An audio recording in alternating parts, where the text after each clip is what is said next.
Faz uns dias que eu vejo esse alimento passando na timeline. Como quem não quer nada, aparece lá, todo bonito e relativamente simples. E me lembrei que alguns ouvintes sempre pediram para falar sobre ele. Apenas puxando pela memória, vi que tinham 2 tipos dele. E fazendo uma pesquisa rápida, descobri muitos mais tipos. Muda de forma, muda de textura, muda de cor. Mas carregam o mesmo nome. E por mais que pareça, ele não é brasileiro. Porém, há certas controvérsias, já que um prato bem parecido já era feito pelos indígenas brasileiros, quando os portugueses chegaram. Vamos ver essa história, né? Hoje falaremos sobre cuscuz. Vamos lá? Tá ouvindo esse barulho? Refogado.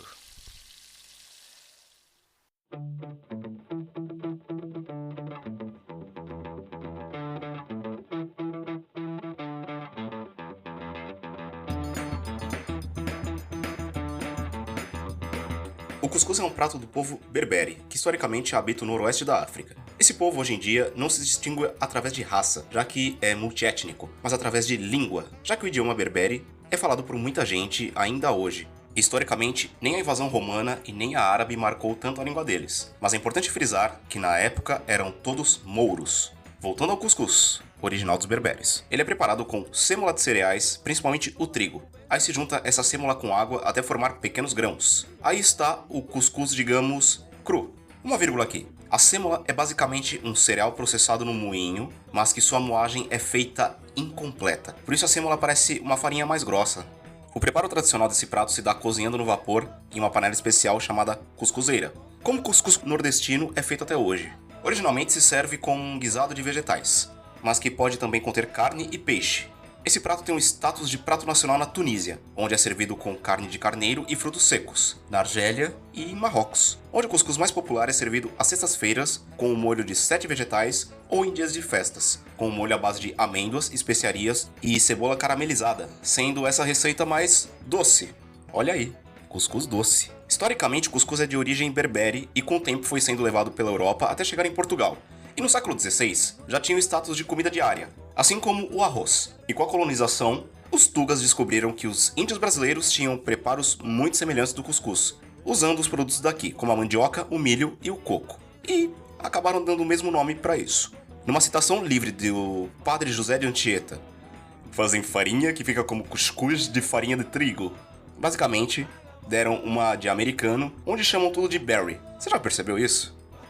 Blackberry, blueberry, raspberry, cherry, que é berry com CH, huckleberry, elderberry, que seria uma fruta do sabugueiro, gooseberries, um tipo de uva esquisita, mulberry, amora, strawberry, enfim. Com o tempo em Portugal, o cuscuz foi perdendo popularidade e se tornou apenas uma massa utilizada em sopas, enquanto no Brasil foi ganhando versões regionais. E no Brasil, ele foi introduzido como comida dos mais pobres, sendo consumido com charque e vendido em tabuleiros por escravos e comerciantes. Basicamente o tratavam no início como, abre aspas, comida de negro, que provia de trabalho obscuro de gente de cor e vendido pelos mestiços, filhos e netos das cuscuzeiras anônimas. Fecha aspas.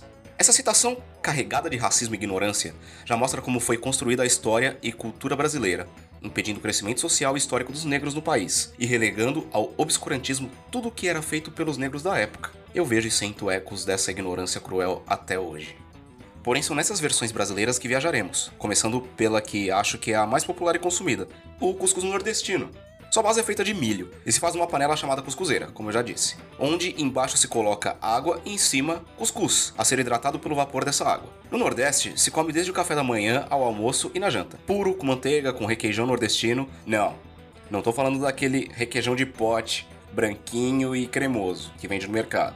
Eu tô falando de um queijo bem resistente, bem amarelão, que tem o mesmo nome. O cuscuz fica com a forma da cuscuzeira, podendo ser cortado como um bolo ou desmanchado com um garfo, para que seja depositado uma camada generosa de manteiga por cima, para derreter e seduzir quem vai comer essa iguaria. Câmara Cascudo, no livro Antropologia da Alimentação no Brasil, cita que o cuscuz na Bahia também poderia levar amendoim. Eu tenho uma tia baiana que adorava fazer cuscuz de café da manhã. Ela não comia pão, e sim cuscuz, o que é normal para muitos brasileiros, não só os nordestinos. Também tem a versão doce do cuscuz nas terras quentes do Brasil, que é feita com açúcar e coco. Olha aí, pegando esse gancho, pulo para a versão carioca do cuscuz, que confesso que eu desconhecia até pouco tempo atrás, e os puristas vão ficar pistolaços. Mas se ouvirem o programa até aqui, já sabem que essa versão tem lastro histórico. Mas antes... Agora é a vez da Nath. Eu vou soltar a minha voz. Olá a todos e todas, olá a todos, eu sou a Natália Trivelloni, eu sou uma das colaboradoras aqui do Refogado Podcast e no programa de hoje o Caio já falou lindamente sobre vários tipos de cuscuz. Muito bem, eu não sou muito uma amante de cuscuz, mas eu escolhi um para falar sobre. Ele vai ser o prato principal e a porta de entrada para uma viagem e para uma discussão maravilhosa que a gente vai ter sobre culturas. Bom, em 2017 eu fiz uma viagem, talvez a viagem mais desafiadora de todas que eu já tenha feito, e eu fui para o Marrocos. Eu visitei 7 cidades do Marrocos. E eu acabei comendo muito cuscuz por lá, claro, e me apaixonando pela gastronomia marroquina. O cuscuz no Marrocos, esse cuscuz de sêmola de trigo que a gente conhece, que pelo menos aqui em São Paulo a gente serve como acompanhamento ou entrada, ele é tido como o prato principal por lá. Prato principal na sua versão salgada, porque na sua versão doce, que vai cebola caramelada e que vai também amêndoas, ele é servido só em épocas de festividade. E eu provei outras coisas da culinária também marroquina, como a pastilha, que é uma massa, é como se fosse uma torta, um pão, que é com açúcar e canela, e o recheio dela é uma carne, mas então a parte de fora é doce e a parte de dentro mais salgada. Comi também cordeiros maravilhosos, os doces muito gostosos. Pela primeira vez eu provei mel de tâmaras. A gastronomia marroquina ela é muito incrível, mas também ela sofre bastante influências de outras culturas, devido todas as vezes em que o Marrocos foi invadido ou que ele esteve em contato com outras culturas. A pastilha, por exemplo, ela é de uma influência espanhola. Trazendo o cuscuz para nossa mesa hoje, e eu poderia virar para vocês e falar, bom, agora aqui eu posso te indicar o restaurante tal e tal em determinada cidade do Marrocos, mas para isso eu teria que saber como você vai transitar pelo Marrocos. Porque se você estiver em grupo, você transita mais livremente. Se você for um homem, você transita com total liberdade. Se você for uma mulher com o seu companheiro, também vai ser mais fácil para você. Mas ir para o Marrocos, para mim, eu fui sozinha, como algumas das muitas viagens que eu faço. E o primeiro desafio de estar lá seria contratar um homem para andar comigo. Pois ser mulher, viajante no Marrocos, é um tanto quanto desafiador por lá. E nesse ponto, a gente entra em algo que eu gosto muito de conversar, que é sobre a diferença do turista para o viajante. Nath, os dois estão viajando. Sim, os dois estão. Mas o turista é aquele cara que vai morrer e matar por uma selfie. É aquele cara que vai transitar em todos os lugares porque ele acredita que ele pode. É aquela pessoa que acredita que a única forma de se viver e de estar no mundo, o seu único ponto de vista sobre o que é cultura é a sua própria. O viajante já não. O viajante ele vai se preparar para estar no lugar em que ele decidiu estar. O viajante, ele vai fazer a sua foto, sim, mas ela não é o mais importante da viagem. Talvez ele até deixe a câmera ou o celular de lado para poder vivenciar aquela experiência. O viajante ele vai saber que existirão lugares em que ele poderá entrar ou não e ele vai respeitar isso. O viajante ele é aquela pessoa que sabe que existem vários pontos de vistas e que existem diversas culturas e que a dele é apenas uma. E estar disposto a estar numa outra cultura é estar disposto a se revisitar, é estar disposto a passar por desafios, é estar disposto a pensar o que é o mundo, o que é liberdade, o que é transitar livremente por esses lugares. Como eu disse, eu tive que contratar um homem para estar comigo no Marrocos. E eu já sabia disso quando eu parti aqui do Brasil para ir para lá. Como eu sabia que eu teria que usar o hijab cobrindo o meu cabelo, que é curto e vermelho. Como eu sabia que eu teria que usar roupas largas para não marcar o meu corpo e principalmente cobrir os meus ombros, que em forma de respeito. Sabia também que eu não poderia acessar lugares por ser mulher e por ser estrangeira. Eu sabia de tudo isso. Mesmo assim, pra mim foi muito difícil. Foi muito difícil porque eu passei por muitos assédios. Eu fui bastante xingada. Foi desafiador por isso, porque eu achei que eu estava pronta. Porque eu entendo que existe uma outra cultura diferente da minha, ou culturas parecidas aqui com a do Brasil mesmo. Porque eu sou uma mulher independente, uma mulher feminista, e para mim é muito difícil ver mulheres sendo subjugadas por uma estrutura social ou até mesmo por uma religião.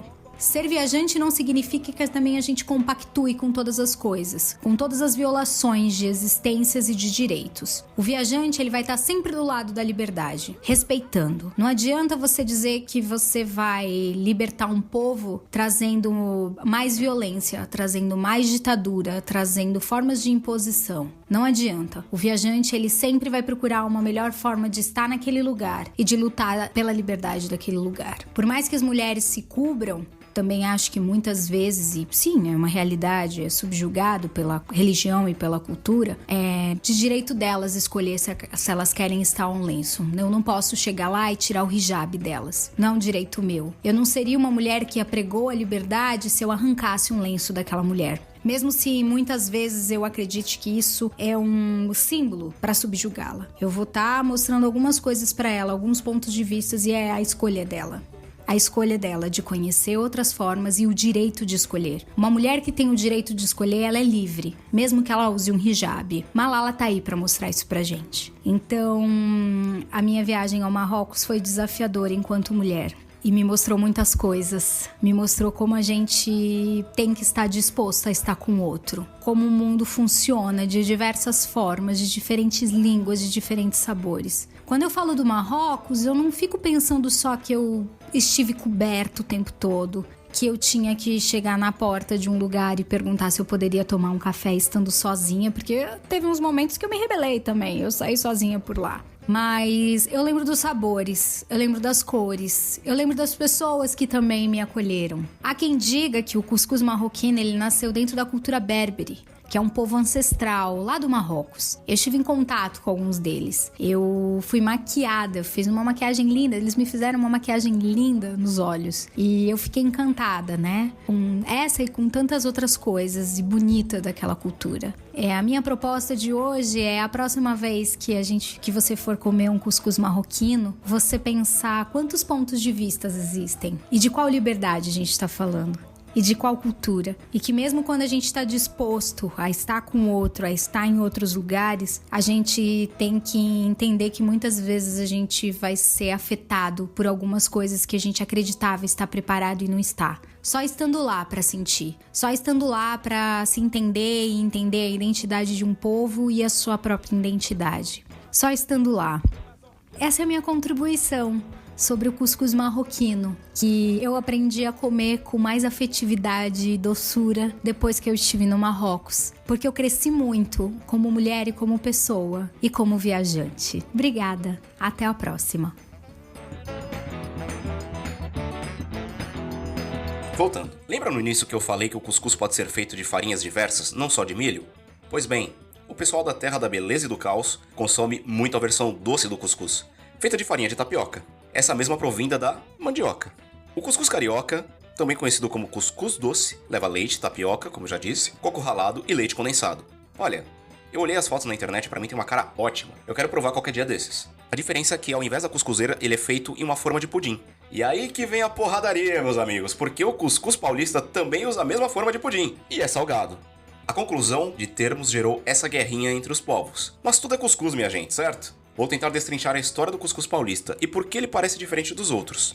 Juntando algumas histórias que li na minha pesquisa, obviamente a raiz do cuscuz paulista é a mesma de todos. Só que no meio entrou um prato que os tropeiros usavam durante suas viagens. Na verdade não é bem um prato, mas uma forma de levar alimentos para que se mantenham bem por dias. O farnel, que consiste em uma bolsa de pano ou de couro, onde se colocava farinha de milho ou de mandioca e pedaços de carne cozida, com alguns legumes. Se amarrava bem o saco, imagino que é tipo uma trouxinha do Chaves, e eles saíam para a viagem. Imagino que com o calor e com o vapor dos alimentos quentes somado ao seu caldo, a farinha se incorporava com a umidade dos legumes e proteínas, e ficava com a forma do farnel. Agora imaginem o cuscuz paulista, à base de farinha de milho e de mandioca, com tomate, às vezes ervilhas, aquele milhozinho pequeno e proteínas, geralmente sardinha, camarão ou frango. O frango é mais utilizado no interior de São Paulo e no Paraná.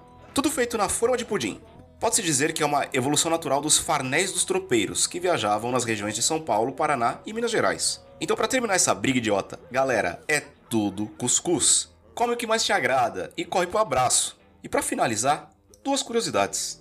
A primeira é que em Caruaru, Pernambuco, na época das festas juninas se faz o Festival de Comidas Gigantes, e o cuscuz é um dos atrativos principais, onde fazem cerca de 800 quilos de cuscuz durante o festival, distribuindo de graça para os frequentadores. A cuscuzeira que eles usam tem mais de 7 metros de altura. E a segunda curiosidade é, aqui nas terras chilenas, a empresa de alimentos Carozzi, famosa por fazer macarrão e massas em geral, além de doces, começou a vender farinha de cuscuz. Mas a diferença do Brasil, a farinha de cuscuz deles é baseada em trigo e fica toda soltinha quando se faz. Bom, é isso. Pega seu cuscuz favorito, come e até a próxima semana. E com esse calor que tá no Brasil, você vai ficar suado igual tampa de cuscuzeira, hein? Caramba, esse ditado é velho.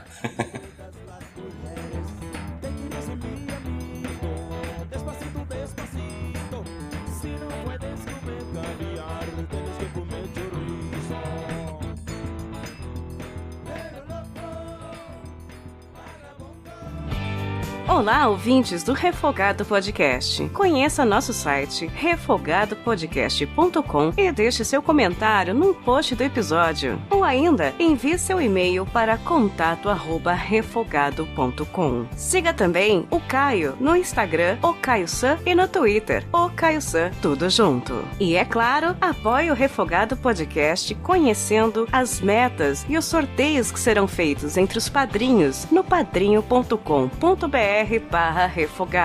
Curta e compartilhe nas redes, mande seu recado e apoie o projeto do Refogado Podcast.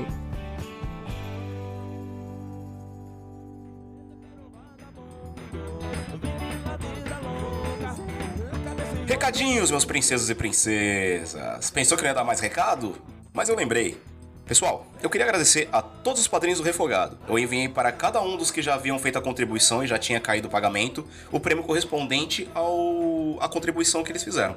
Por que eu fiz isso ao invés de fazer o sorteio? Eu vi que ficava muito caro enviar todos os prêmios todos os meses. Assim que eu mudarei as regras da premiação para que não fiquemos um saldo devedor. E para que vocês continuem a receber os prêmios. Um abraço a todos os padrinhos que contribuíram. Vanessa Lima, Luciana Kosic, Henrique Fudissaco. Eu também quero agradecer ao pessoal do Mundo Freak, em especial pro Keller, pro Grola e pro Andrei, que eu pude ver ao vivo recentemente, que eu fiz um curso com eles e foi muito legal. Eu adorei, foi demais. Se você curte as capirotagens assim como eu, então não perca o próximo curso de tarô, os mitos modernos e a cultura pop. Já tá por aí, hein? Busca lá nas redes sociais, o Keller ou o Grola. Eu também gravei o TambaCast com o Olavo e a Cafeína, só que esse é um projetinho novo, então fiquem de olho aí no TambaCast, galera. Olá, como estão? E agora? Só isso, era só dar um oi, porque o pessoal gosta de você. Obrigada. É o final dos pessoal. recadinhos. Que bom que vocês gostaram desse programa. Você não sabe se vocês gostaram. Eu sei. Todo mundo gosta dos seus programas, amor. Sempre, às vezes é ruim. Ok, eu vou embora. Tchau. Tá, gente. Igual o Rosário, eu também vou embora. Tchau, tchau.